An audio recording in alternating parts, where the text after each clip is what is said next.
Welcome back to your study with smart brain. Friends, आज के इस वीडियो में मध्यकालीन भारत हम लोग का चल रहा था। तो आज हम लोग पढ़ने वाले हैं क्या, सूफी आंदोलन। तो चलिए सूफी आंदोलन में पढ़ते हैं। और ये सार संग्रह की बुक है। वह सूफी संत कौन था जो यह मानता था कि भक्ति संगीत ईश्वर के निकट पहुंचने का मार्ग है। तो ये कहा था किसने? मुइनुद्दीन चिश्ती ने। भारत में चिश्ती सिलसिले को किसने स्थापित किया था? तो ये क्या था? शेख मुइनुद्दीन चिश्ती ने।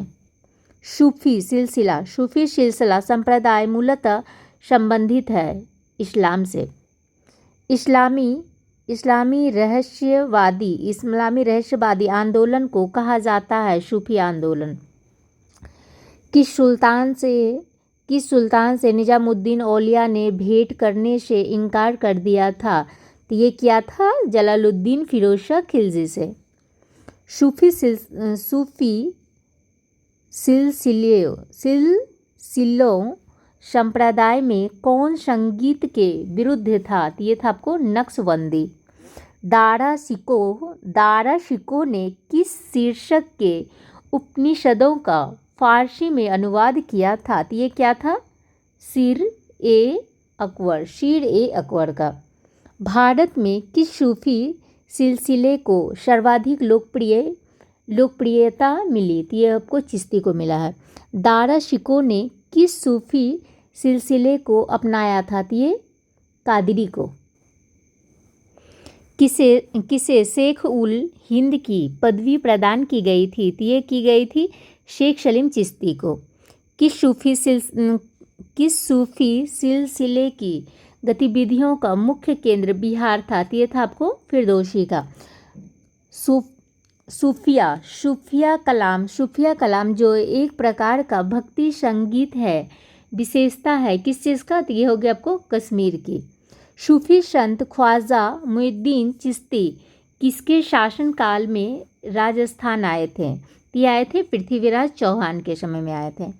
प्रसिद्ध सूफी सलीम चिश्ती रहते थे फतेहपुर सीकरी में। किस सूफी को बख्तियार काकी या भाग्यवान रोटियों वाला कहा गया है? तो ये कहा गया है ख्वाजा कुतुबुद्दीन को। काव्या भी व्यक्ति के रूप में उर्दू का प्रयोग करने वाला पहला लेखक था। कौन था? अमीर खुसरो था।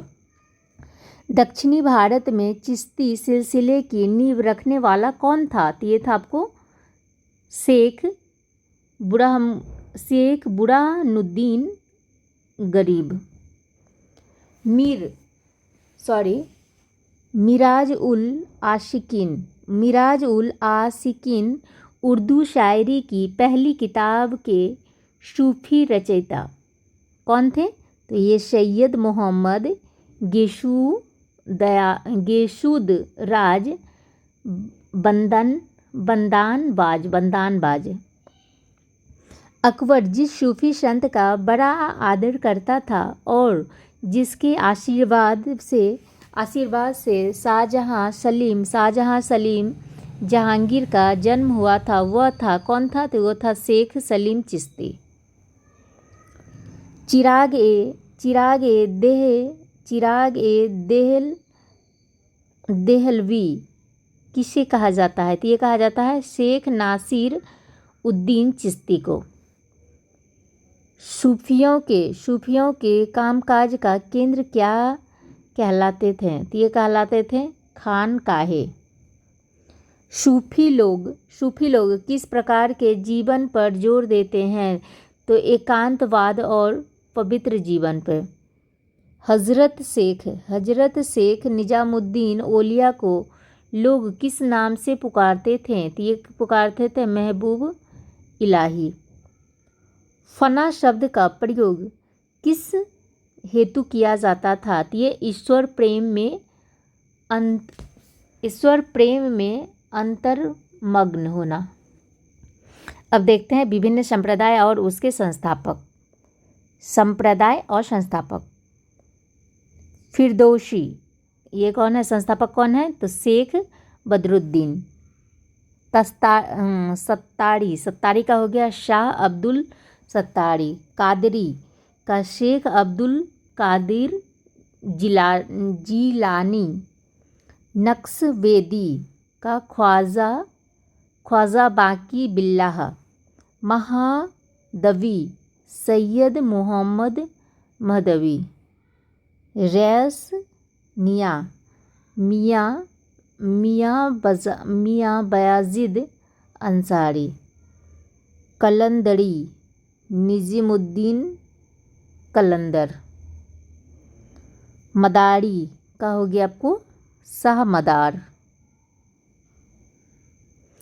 किस प्रसिद्ध सूफी संत ने दिल्ली के 7 सुल्तानों का शासनकाल देखा था? तो ये किसने देखा था? निजामुद्दीन औलिया ने देखा।